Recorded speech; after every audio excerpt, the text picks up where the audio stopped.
ஹரஹர சங்கர ஜெய ஜெய சங்கர. ஒரு சமயம் மகா பெரிவா கார்வேட் நகரில் முகாமிட்டிருந்தார். சென்னையிலேருந்து காரில் வந்த ஒரு குடும்பத்தினர் பெரியவாளை தரிசனம் பண்ணிவிட்டு சாயங்காலமாக திரும்பி ஊருக்கு போக முடிவு பண்ணியிருந்தா. எல்லாம் ரெடி. பெரியவா கிட்ட உத்தரவு வாங்கிண்டா அடுத்த நிமிஷமே புறப்பட்டுடலாம். பெரியவா ஒரு வில்வ மரத்தடியில் உட்கார்ந்துருந்தார்.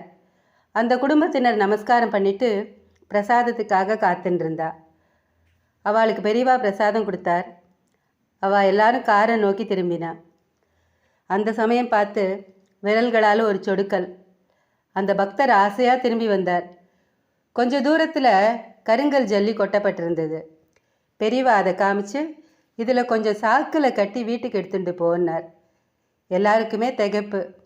கருங்கல் ஜல்லியை கார்வேட் நகர்லேருந்து சென்னைக்கு எடுத்துகிட்டு போவானே, அந்த ஜல்லியில் அப்படி என்ன சிறப்பு? பெரியவா கிட்ட விளக்கம் கேட்க முடியாது.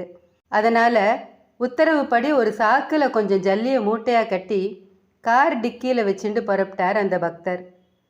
மலைப்பாறைகள் நிறைந்த புத்தூர் வழி. ராத்திரி 4-5 கொள்ளைக்காரர்கள் காரை வழி மறிச்சா.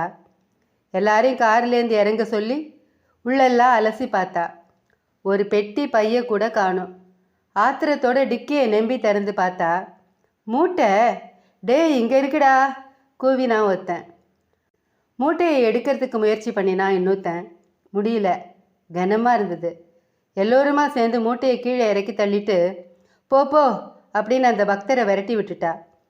அந்த பக்தர் படுவேகமாக காரை ஓட்டிட்டு போய் ஒரு கிராமம் வந்ததும் காரை நிறுத்தி மூச்சு விட்டார்.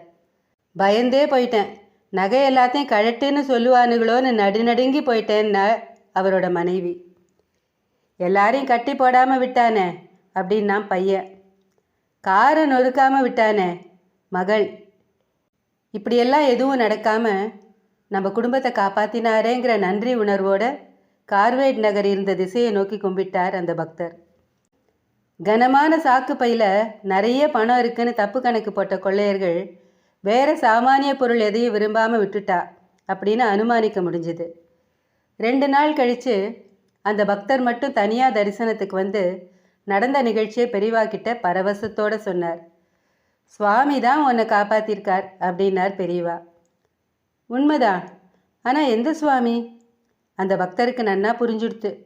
இனிமேல் ஜல்லியை பார்க்குறப்போ ஒரு சல்லி காசு பெறாதுன்னு நினைக்கவே மாட்டார். தன்னை நம்பி வந்தவாளுக்கு ஒரு பிரச்சனை வரப்போகுதுன்னா அதை முன்கூட்டியே தெரிஞ்சுட்டு அதுலேருந்து அவளை பெரியவா காப்பாற்றிடுறார். பெரியவாளை நம்புறதுக்கு இதை விட பெரிய விஷயம் என்ன இருக்க முடியும்? ஸ்ரீ மகா பெரியவா திருவடிகளே சரணம். ஹரஹர சங்கர ஜெய ஜெய சங்கர. காஞ்சி சங்கர காமகோட்டி சங்கர.